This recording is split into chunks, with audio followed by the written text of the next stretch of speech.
Hey, what's up, everybody? True Boxing here. Thank you for coming back to get hit with the truth. Today, we're doing the Champions Report. This is a thing that I do every couple months. It's a breakdown on all the alphabet titles and what's going on with those belts and the champions that hold those belts. You know, just kind of give you guys a heads up on, you know, because these title fights, I know there's a lot of them. There's a lot of different belts, but, you know, they do have some significance. And today is on the WBA regular belt, which is basically the secondary world title for the World Boxing Association, which most people consider to be a kind of like, if you're into wrestling, it's the Intercontinental Championship. But, you know, it's still a belt, and it still does have some significant fighters and fights that happen for that belt. So, you know, I'm going to jump into that. We're going to go through all the divisions, 122 all the way to heavyweight. That's 12. That's not all the divisions, but that's all the divisions that I cover exclusively. And we're going to break those down, you know, we're just going to give updates on the champions and what's going on with those belts. So let's kick it off with 122 pounds, super bantamweight. The champion there is the undefeated Brandon Figueroa. And just this past month, we found out Figueroa and Luis Nery is on. May 15th, main event of a Showtime card. We're going to see Figueroa.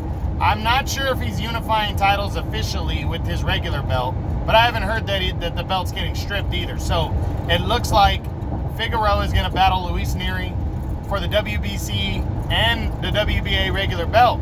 Now, if Figueroa were to capture that title, I wouldn't be surprised if he vacates the secondary WBA regular belt to avoid facing mandatories and to be able to unify belts later in the year against Stephen Fulton Jr.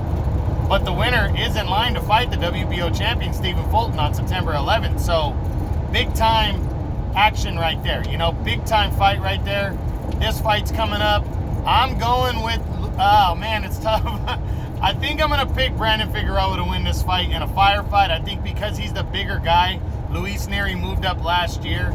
I think Nery might be a little bit more skilled, but I think Figueroa is bigger, he's stronger, and he keeps coming. So I think Figueroa is going to stop Nery in the late rounds. I do think it could go to a decision. I do think it's going to be a good fight, but that's what's going on with the title at 122 pounds. Now, 126, featherweight. The champion there is still Shu Kan of China. Still no news on if he's going to be upgraded to super champion, if Leo Santa Cruz is going to be kicked out, since it's been over 2 years since he's defended that title or even fought in the weight class. But we don't know. Right now, Ken doesn't have anything on the schedule. I'm hoping he schedules something soon, though, so we can get him back in the ring, because he has not fought. He technically has not fought since November of 2019. So this month, it is officially a year and a half since he's fought. So hopefully he gets back in the ring soon. 130, the champion, the regular champion there is Roger Gutierrez. He captured the title in January with a fantastic 12-round and very tight decision win over Rene Alvarado in their rematch. Alvarado won the first fight a few years ago by TKO. You know, haven't heard anything exactly. I think Roger Gutierrez is going to end up fighting Alvarado again for a third time in a rubber match. But I also think a fight with Joseph Diaz Jr. is possible. So, and he could go in another direction. I just hope we hear something soon on what he's going to do. 135 lightweight, the regular champion there is the undefeated Gervonta Davis. Now Davis, we thought would possibly fight at lightweight and defend this title in his next fight, but his last fight took place at 130, where this title technically was defended by him, and then he captured the 130-pound title, knocking out Leo Santa Cruz in his career best win. Well, he has decided to come back June 26th, and he's jumping all the way up to 140 to challenge Mario Barrios for the regular title there. So we can include 140 pounds. Undefeated Mario Barrios is fighting there. I'm probably going to be doing a champions report right after that. And right now, if I had to pick, you know, I'm probably picking Davis to win this fight by a decision, but I wouldn't be surprised if Mario Barrios pulls out the upset and beats Davis, because he's the bigger fighter, and Davis is technically jumping 2 weight classes to fight him, even though he did fight at 135 in December of 2019 when he captured the regular lightweight title at 135. That was his first time officially fighting at lightweight. So he does not have a lot of experience at lightweight, let alone jumping all the way up to super lightweight at 140. So that's what's going on there. That was kind of a cross between a lightweight and junior lightweight. You know now that Barrios is the champ at 140 and will be defending against Gervonta Davis. Now 147, we'll jump up to that next. The regular champion there right now is Jamal James. Jamal James, we know a couple months ago, was ordered to make his mandatory against, I think the guy's name is Butsayev, a Russian fighter. Haven't heard anything on that fight happening, but I'm sure they're putting it together and they're trying to piece it out because it has been ordered by the WBA as a mandatory fight. So hopefully we hear something about when James is coming back and making the technically first defense of that title against, I think its name is Butsayev.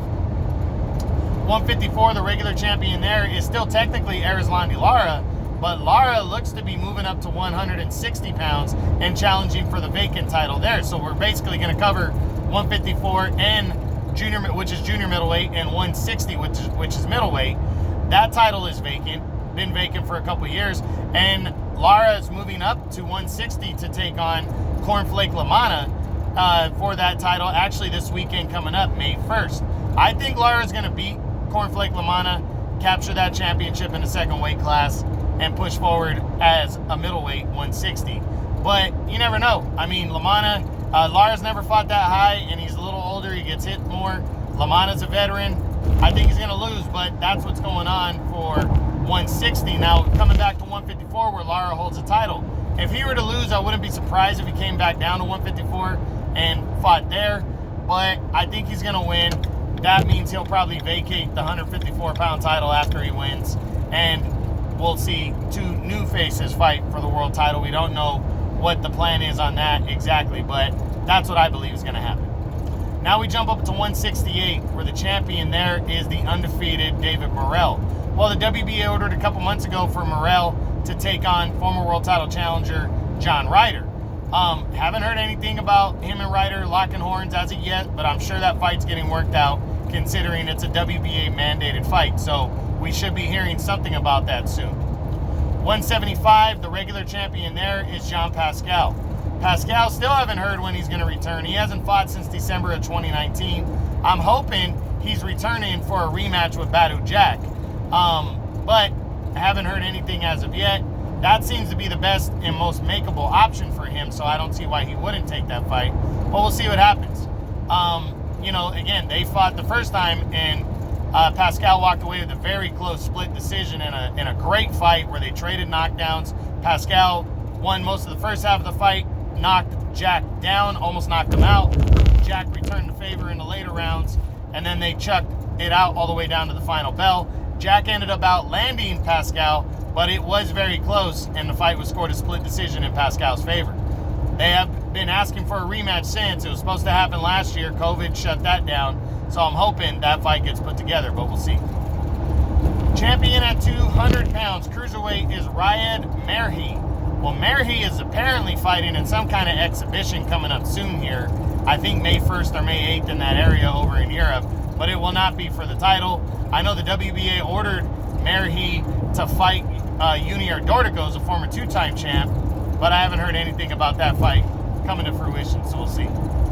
And then finally at heavyweight, the regular champion there is the undefeated Trevor Bryan. He knocked out Manuel Char in January he knocked out Bermain Stavern, former champion, in January for the vacant title, and is hoping to land a big fight next, but haven't heard anything on what possibly could be going on with him.